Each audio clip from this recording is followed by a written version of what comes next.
Wah, kabeh kadang-kadangku pensiunan PLN. Kowe aja padha wedi-aja asmlang. Yen kowe ora bakal mangan, kowe bakal bisa mbuh kepiye carane.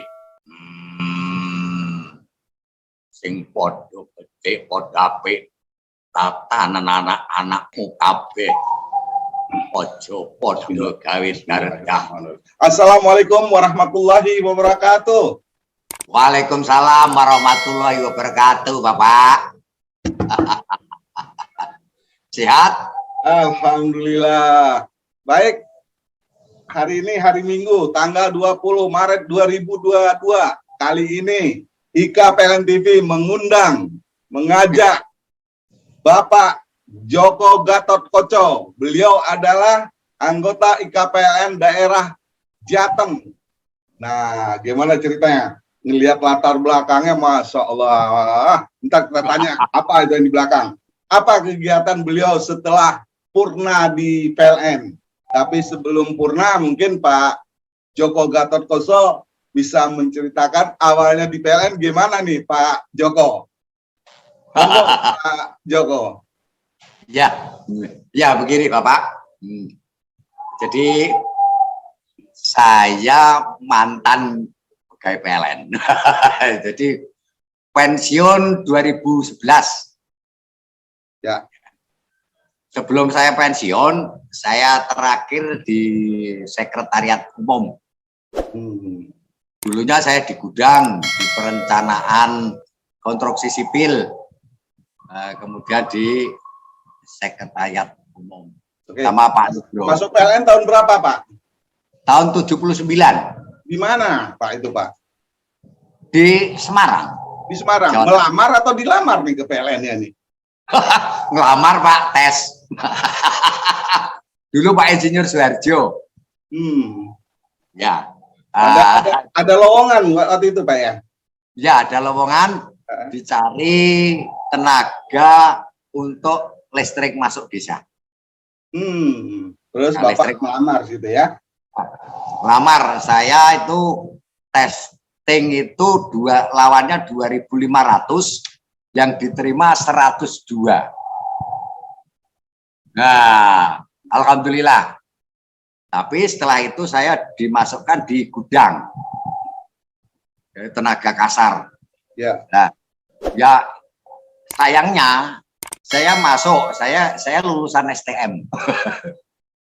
Tapi yang diakui SD-nya, Pak.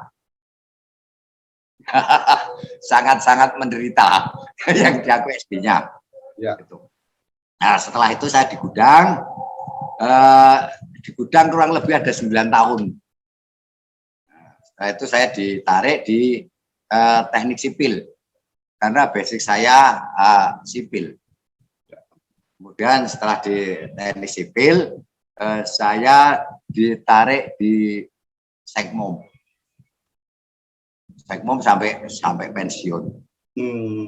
Saya di Sekmom itu orang paling panjang di Sekmom, Pak. Biasanya di Sekmom itu 3 sampai 4 tahun.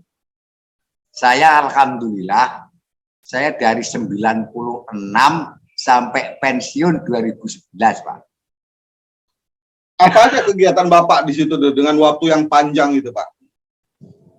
Ya, di Sekmom kan melayani semua kebutuhan, Pak. Semua kebutuhan dari karyawan-karyawan minta apa, minta dibikinkan apa, ya pelayan lah, Pak. Ya sama Pak Nugro. Pelayan. Terus terkait tadi waktu ngelamar, katanya untuk sosialisasi ke apa, listrik ke desa atau apa? Ya, listrik masuk desa, tapi saya ditaruh di gudang. Jadi ngurusi barang. Jadi yang harus dikeluarkan, yang untuk material-material yang untuk ke desa-desa itu ditampung di gudang, saya ngurusin, Mas.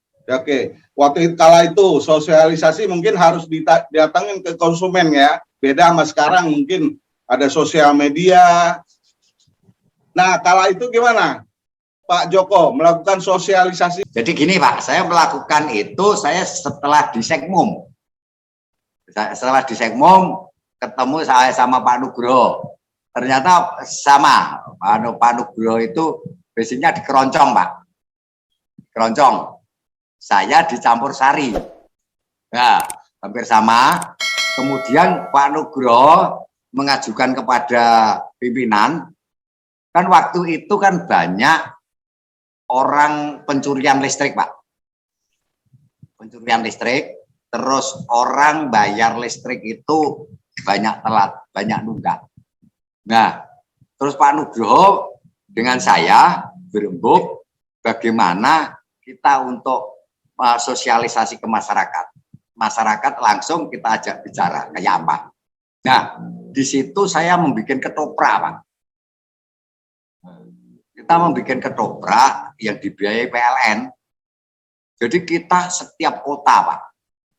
Jadi kita rombongan juga bawa alat musik, bawa clear itu, bawa personel, kita main di lapangan.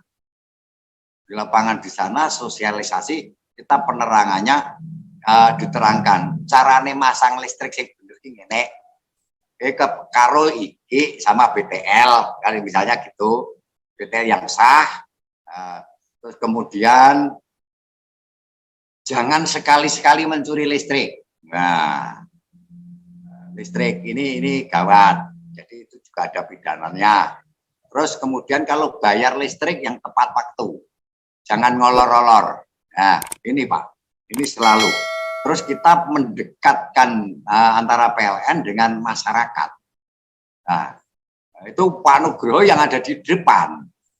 Nah, saya pelakunya seni. Saya untuk menggodok pemain-pemain ini supaya bisa menyampaikan kepada penonton. Kemudian kita ada jeda waktu untuk interaksi sama penonton, sama masyarakat. Luar biasa, Pak.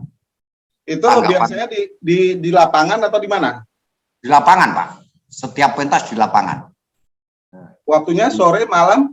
Malam, Pak. Jadi kita persiapan sore, dari pagi sampai sore main sampai pagi lagi. Penontonnya luar biasa, Pak. Jadi PLN ini di mata masyarakat itu adalah mitra yang paling bagus. Jadi mau mendekat sama masyarakat, sama rakyat. Nah, jadi ini juga kita libatkan pejabat-pejabat PLN, Pak. Jadi rawuh di sana, terus saya ngundang penonton, keluh kesah apa itu. Nah, itu ada Pak Lurah, itu ada Pak Camat, Kapolsek, Kapolres, gitu Pak. Nah, itu yang Pak Nugroho sama didampingnya ada pejabat siapa. Itu tanya jawab di situ. Pak luar biasa Pak. Oh, terus diselingi sama ini ya, kesenian Pak ya? Sama kesenian, terus melihat ketoprak. Dan di situ Pak Nugroho pun menyediakan door prize. Ini Pak. Jadi penonton itu Pak, ribuan Pak. Nah, setelah itu kita selesai. Terus tanggapan masyarakat itu ternyata bagus. Kemudian kita tanya kepada ranting, ternyata pembayaran ini banyak yang tepat waktu. Nah, terus pencurian listrik bisa dikatakan 0. Terus kita juga ngundang santano, tokoh-tokoh agama di situ, Pak. Ya. Jadi kita undang di situ, undangan dikasih makan, Pak Nugroho, kasih snack, luar biasa, Pak. Sosialisasi ke masyarakat berapa jam itu biasanya? Oh ya sekitar 4 sampai 5 jam, Pak. Pertunjukan ketoprak kan, ceritanya kan juga panjang. Nah, itu. Ya. Samping itu kita juga manggil dagelan itu pelawaknya ada. Itu akhirnya mengena semua Pak. Jadi sosialisasi yang langsung ke masyarakat, langsung kita iso bertemu, tatap muka, Masya Allah. Nah, Berarti, sekarang iya, berarti Pak Joko udah tampilannya seperti ini ya, pakai blangkon gitu ya? iya. Nah, kemudian setelah itu kita mengadakan lagi sosialisasi lagi, itu juga Pak Nugroho. Setelah saya jadi dalang, itu medianya media wayang kulit. Tapi masih di PLN Pak ya? Masih di PLN. Terus Pak Nugroho juga ngundang bupati, ngundang camat, itu waktu itu di Kabupaten Boyolali, itu Pak Nugroho yang rawuh, juga nyerahkan tokoh wayangnya, yang dalang saya. Visi misinya di situ adalah PLN semua. Jadi kita PLN ini kan Pak, istilahnya paling dominan istilahnya. Nah, lampu mati aja kan sudah bingung. Nah, makanya ini kita uri-uri, kita lestarikan dengan memakai budaya, akhirnya masyarakat seneng dan masyarakat tidak ada yang berani untuk melanggar aturan-aturan PLN. Yaitu Pak, waktu dulu seperti itu. Terus masalah itu Pak, rabas-rabas di desa-desa itu kan orang punya pohon-pohon itu kan juga susah. Untuk ditebang aja marah-marah. Mas, setelah kita sosialisasi, potong sendiri Pak. Tapi sekarang kita tidak tahu. Itu gara-gara wayang gitu ya? Iya. ini Pak. Iya. Alright. Terus lanjut. Nah, kita di samping itu juga kita masukin Pak tata cara budaya, sopan santun, unggah ungguh, toto kromo Pak. Nah, kita ngadepi siapa, kita bicara dengan siapa. Tidak modelnya tidak sekarang. Orang dijangkari tok Pak. Jangkar perso ya Pak. Dijangkar. Orang nganggo Pak, orang nganggo Mas, orang nganggo Mbak. Jenengewe kadang-kadang disingkatkan gitu Pak. Nah, ini tata cara budaya untuk ngangkat sopan santun Pak. Ya. Jadi baik, terus selanjutnya berakhir di PLN tahun berapa Pak? 2011 Pak. Nah, setelah 2011 apa ini aktivitas dari sosok dalang Joko Gatotkoco? Saya waktu itu turun dari PLN. Nah, saya mau ditampani sama pemborong-pemborong, Pak. Mau diajak bekerja sama di situ. Oh, saya ngomong, bukannya saya enggak mau enggak. Tapi saya itu dulu saya kerja di PLN. Mosok saya sekarang setelah saya pensiun, saya malah kerja yang dulu kerja di PLN, repot itu saya. Itu maaf bagi teman. Jadi saya enggak, saya nekuni seniman. Nah, saya budayawan. Saya nekunin ini wayang, terus saya membuat yayasan. Yayasan namanya Yayasan Jawa Agung Nusantara. Jadi sekarang Bapak dalang udah keliling lah ya? Sudah Pak, sudah. Sudah. Jadi saya ini dalang Pak. Jadi saya pertama kali dalang. Itu saya dalang di PLN. Jadi ulang tahun PLN distribusi Jawa Tengah. Nah, saya dalang pertama kali di situ pas Gunung Merapi meledos, Mbah Marijan meninggal itu pertama kali saya dalang. wayang. Ya. Ini. Dapat ampau dong. Dapat ampau nggak itu pulangnya itu? Dapat. Waktu itu Pak Willy. GM-nya Pak Willy. Wah, bagus itu. Kalau kita matur untuk budaya-budaya, beliaunya nanggapi dengan serius. Itu berapa personil tuh biasanya Pak datang itu? Tim Bapak itu sendiri? 40 Pak. 40 itu Yogo sama sinden, sama sindennya itu, sama yang angkut-angkut gamelan, personel-personel ini total semua dalam 40-an. Masya Allah. Nah ini, jadi setiap kali berangkat itu kita ngasih makan. Kalau 40 yang ada di rumah ada 2 atau 3, berarti sudah berapa orang itu Pak.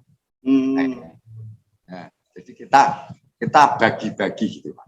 Makanya budaya ini kita lestarikan juga untuk membantu untuk memperpanjang kehidupan.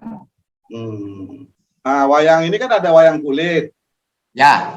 Terus wayang apa lagi? Wayang orang. Wayang orang. Terus ada lagi? Ya. Kalau di Jawa Barat yang wayang golek.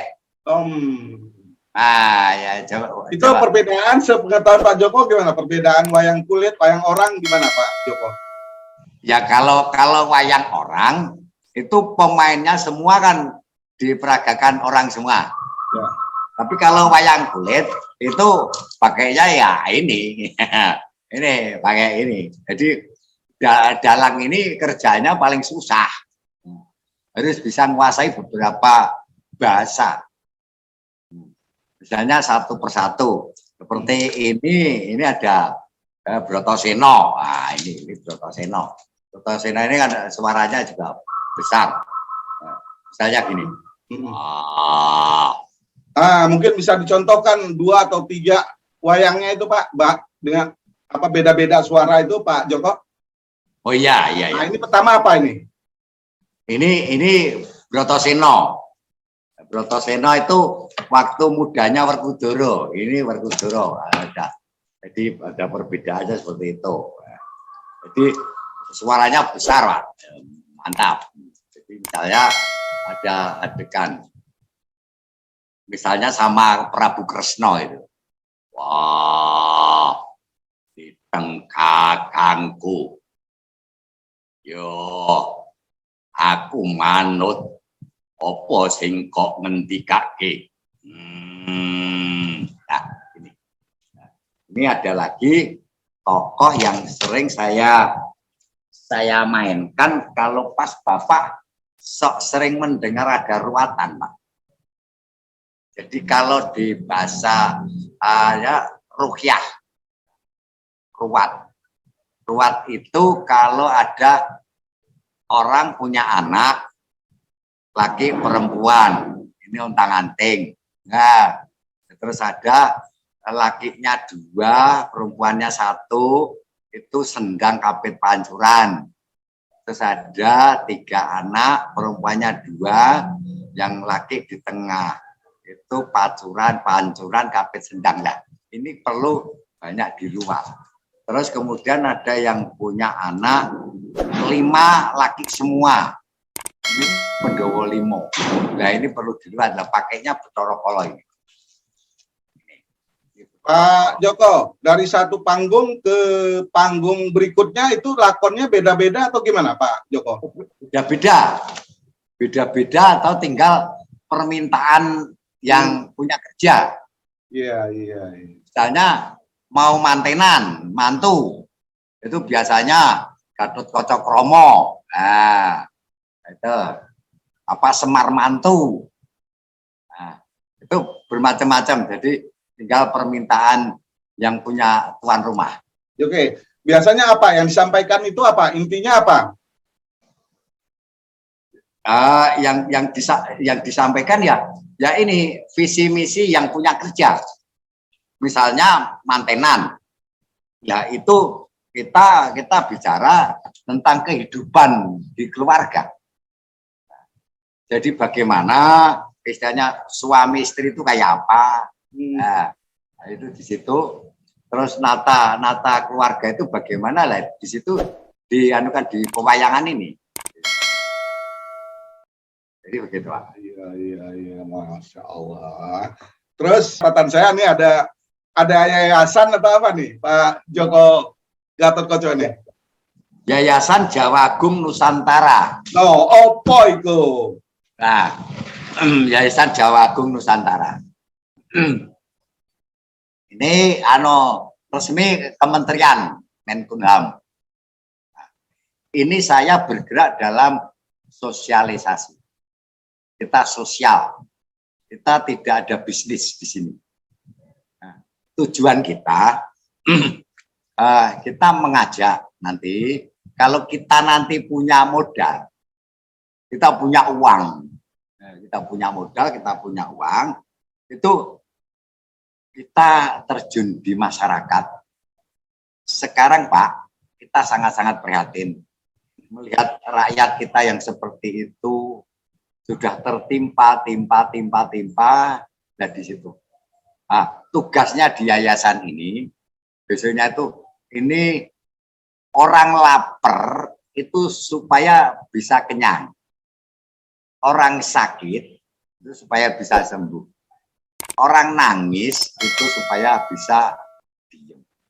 Nah, ini caranya bagaimana? Nah ini kita Pak. Kita baru berusaha seperti ini, terus kita mau bangun supaya hidup rukun, tentrem, tidak ada permasalahan. Rakyat kecil-kecil ini yang tidak punya mata pencarian supaya nanti bisa, yang tidak bisa makan, bisa bekerja, caranya gimana untuk mencari lapangan pekerjaan. Terus monggo kita bareng-bareng. Nah, sesama kita beragama, kita harus bersatu, rukun, kita ciptakan hal-hal yang sejuk dan nyaman. Nah, tujuan yayasan seperti itu, Pak. Nah, terus kita bisa nanti kalau kita punya modal, kita bisa mendirikan panti asuhan. Kita bisa mendirikan rumah sakit yang istilahnya rumah sakit ini nanti rencananya itu orang. Sekarang ini kan cari dokter juga susah. Nah, jadi kalau bagaimana setiap orang sakit datang jam 1 malam, jam 2 malam, jam 3 malam, di situ tetap dilayani, ketemu dokter, bisa diatasi, dan cara pengobatannya pun juga bisa sempurna. Untuk biaya juga tidak mahal, obat bisa diatasi. Kita caranya nanti bagaimana kita belum tahu nanti, tapi arah dan tujuannya seperti itu. Ya, seperti tadi saya ingat Pak Joko bilang timnya wayang ini kan nggak 1-2 orang kan, puluhan kan? Ya. Nah, itu tanggung jawab dari Dalang sendiri Pak ya? Ya. Terus ya. Di masa-masa pandemi ini gimana? Wah, ini Pak. Bapak kan harus tidak menghidupi keluarga sendiri juga, karena di belakang Bapak banyak sekali itu kan saudara-saudara kita. Betul. Yang mungkin nggak 40 yang di tim, di belakang 40 itu kan banyak Pak ya? Iya, akan punya keluarga. Ya, betul. Jadi begini, ini pandemi ini sama sekali tidak ada tanggapan Pak. Sama sekali. Nah, kita menganjurkan sama anak-anak ya itu di sini itu tanggap anak Pak, bukan istilahnya perundungan. Itu anak. Saya sebagai bapaknya. Ya. Nah, saya sebagai bapaknya, saya menyarankan berhubung ini tidak ada tanggapan, tidak ada ini, ayo saiki nang omah isone opo? Misalnya yang tani, ya ayo tani. Kita saling membantu. Nah, ayo mana yang bisa dikerjakan, mana yang bisa kita saling support. Itu aja sementara seperti itu. Habis nggak bisa apa-apa. Oh. Jadi untuk sementara ini belum ada manggung lagi Pak ya? Belum ada. Atau mungkin diajak Pak Noh nih manggung virtual gimana? Bisa. Bisa. Nah, jadi yang nonton kan bisa lewat media sosial kan? Iya. Tapi sekarang juga istilahnya sudah agak longgar kok Pak. Ya. Untuk ini sudah longgar. Ya. Insya Allah. Misalkan kita tampil itu bisa kok. Bisa. Ya, Jadi bisa. kalau kita itu main langsung dengan penonton itu akan lebih nges lagi. Iya. Ya, karena apa-apa sekarang seperti pertandingan voli. Pertandingan tanpa hadirnya penonton. Nah itu. Saya bilang itu ya mendingan daripada tidak ada pemain. Nah. Tidak ada kerjaan. Iya, nah ini masa-masa sulit Pak Joko ini insya Allah akan terlewati lah ya. Amin, amin Pak. Nah itu alat apa aja di belakang tuh Pak? Ini alat musik gamelan Pak. Ini alat musik namanya gamelan. Nah, jadi gamelan, wayang, sound ini kita siap. Jadi kita kalau peta sudah tidak ada yang nyewa. Makanya saya ini kalau dipanggil itu tidak harus sekian gitu loh Pak. Maksudnya perso ya Pak. Jadi target sekian. Nah orang ini yang punya kerja itu siapa? Kalau yang istilahnya kepingin nanggap wayang, kepingin mau nanggap, tapi duitnya cuman cumpen itu cuman sedikit. Saya hitungkan Pak. Jadi tidak harus gampangnya 50 juta apa 60 juta itu enggak. Jadi ya sudah, kalau kamu istilahnya kesulitan, kamu bisa enggak bayar yogonya sekian, sindennya sekian, terus yang angkut-angkutnya ini, terus mobilnya ini, kira-kira dalangnya enggak usah bayar, enggak apa-apa. Iya, itulah tanggung jawab seorang bapak ya. Iya seperti ini. Sangat terbuka Pak Joko ya. Iya Jadi Pak. wenang-wenang sekian, padahal ada rincian yang dirinci oleh Pak Joko tadi ya. Iya. Walaupun Bapak Joko nggak apa-apa. Yang penting anak-anak Pak Joko ini ya. Iya. Monggo saya gitu. Iya. Apa-apa. Baik, Pak punya anak yang luar biasa puluhan di belakang Bapak Joko Gatot Koco ini. Ya. Nah, sebenarnya bisa aja ya. Harus bisa. PLN mengajak Pak Joko ini sinergi dengan Pak Joko ya untuk melakukan sosialisasi ke warga masyarakat ya. Bisa Pak ya? Bisa. Jadi apa-apa yang enggak PLN sampaikan bisa disampaikan ke Pak Joko lah mungkin yang akan menyampaikan ke masyarakat ya. Iya. Tahu Pak Joko kan penggemarnya ini kan banyak sekali nih. Betul. Terutama di pedesaan ini kan yang rawan malahan. Nah, kalau listrik ini yang rawan itu di pedesaan. Nah, itu. Yang sudah seperti itu. Jadi istilahnya aturan ini kadang-kadang di desa ini kan sok simpang siur gitu loh Pak. Nah, ini kita untuk meluruskan yang benar kayak begini. Itu loh Pak. Itu media yang paling tepat. Iya. Biasa orang lebih akan manut dari idolanya kan. Iya. Idolanya pada Pak Joko, mungkin masyarakat lebih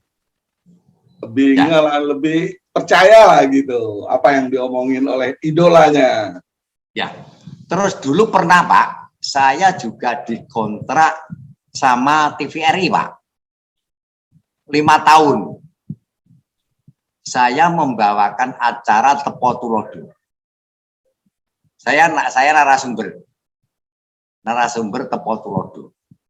Jadi ya itu tadi Toto Kromo, Toto Boso, Toto Busono. Nah, jadi dari segi pakaian pun itu harus kita tata. Nah, jadi semuanya di situ. Saya 5 tahun Pak. Sudah pernah saya alami dan di situ pun saya masih di PLN. juga sering saya masuki muatan-muatan PLN. Tidak hitung sedikit-sedikit. Itu, Pak. Karena ini darah Pak Joko, walaupun bagaimana kan tetap darah PLN kan? Oh iya, iya. Bagaimanapun kita bisa seperti ini juga dari PLN. Ya, mungkin lihat acara satu panggung ke panggung lain bisa diselipkan juga ya tentang PLN ya. Ya, bisa. Dulu saya pakainya selalu dengan gema elektrika. Nah, ada sejarahnya nggak itu gema elektrika itu? Ada. Jadi kita ambil jadi listrik ini, jadi elektrik ya ini gema itu suara yang menggema. Jadi listrik. Jadi gemanya seperti ini, gaungnya seperti ini. Oh ya pernah Pak, ini dulu tahun 90 berapa Pak waktu dari gubernur menunjuk PLN supaya mewakili tarian cakil Pak. Itu seluruh se-Indonesia. Jadi gubernur nunjuk PLN distribusi supaya ngirim orang untuk membawakan tarian cakil, bambangan cakil. Pirsa Pak. Nah, saya sendiri pelakunya cakilnya saya. Saya main di Jakarta itu. Nah, itu saya sudah. Ya, alhamdulillah di sana ada istilahnya ada juara gitu. Alhamdulillah Jawa Tengah saya cakilnya Pak. Iya, ya saya juga terima kasih nih sudah diperkenalkan dengan Pak Joko Gatotkoco oleh Pak Dadang Daryono ini. Kalau nggak Pak Dadang nggak ngenalin, saya belum tentu mengenal, dan suatu kebanggaan kali ini saya bisa bersilaturahim virtual ya. Iya Pak. Dulu karena Pak Dadang pernah dinas di sana ya. Oh iya, pernah Pak, pernah. Pak Dadang. Enak. Iya, makanya beliau sangat pas mengatakan ada Pak itu di sana Pak Joko, katanya hubungi aja. Makanya saya langsung Uber Pak, gitu ceritanya Pak. Ya Pak. Pak Joko, mungkin kita akhiri, mungkin ada sesuatu yang tidak disampaikan buat keluarga besar IKPLN Pak. Oh iya, terima kasih kepada bapak-bapak IKPLN di mana saja berada, entah itu di Jawa Barat, Jawa Tengah, seluruh Indonesia.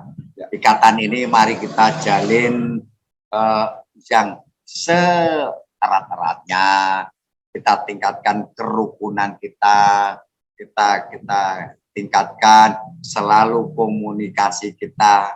Jadi kita selalu ada apa-apa kita akan bisa tahu. Terus mari kita jalin hubungan ini. Dulu masih dinas dan sekarang sudah pensiun.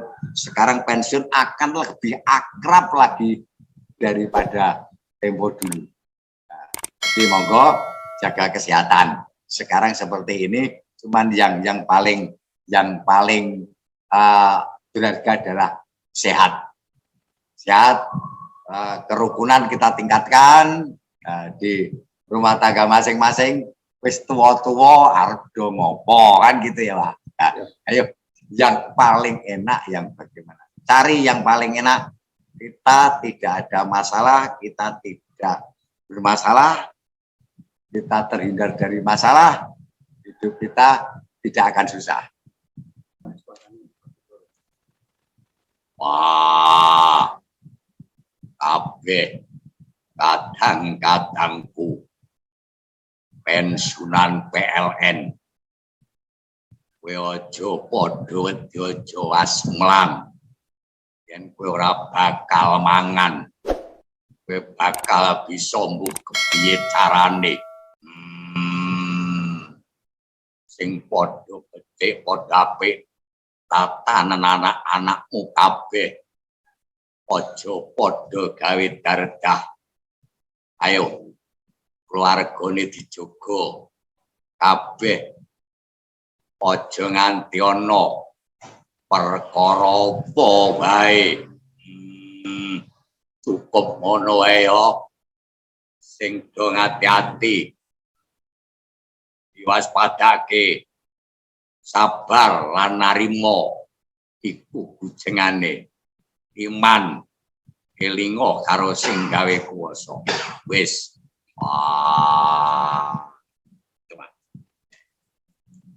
Nah, mungkin saya ketinggalan satu tadi.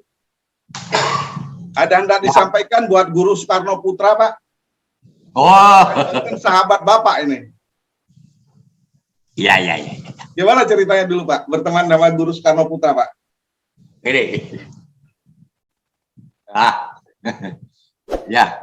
Jadi ya kita anu aja. Ya, cuman sharing saja. Sharing saja. Jadi mungkin juga membahas untuk kedepannya. Gitu. Ceritanya begitu. Oh, gitu ceritanya. Baik, Pak Joko Gatotkoco, demikian silaturahim virtual IKPLN TV dengan Bapak Joko Gatotkoco. Beliau adalah anggota IKPLN Jawa Tengah yang sehari-hari sekarang sebagai apa, Pak Joko? Seniman budayawan sambil sebagai bapak. Ya, Bapak banyak sekali anak-anak Bapak Joko Gatotkoco ini. Terima kasih. Sehat semua untuk kita, Pak. Wabillahi taufiq wal hidayah. Wassalamualaikum warahmatullahi wabarakatuh. Waalaikumsalam warahmatullahi wabarakatuh. Sun.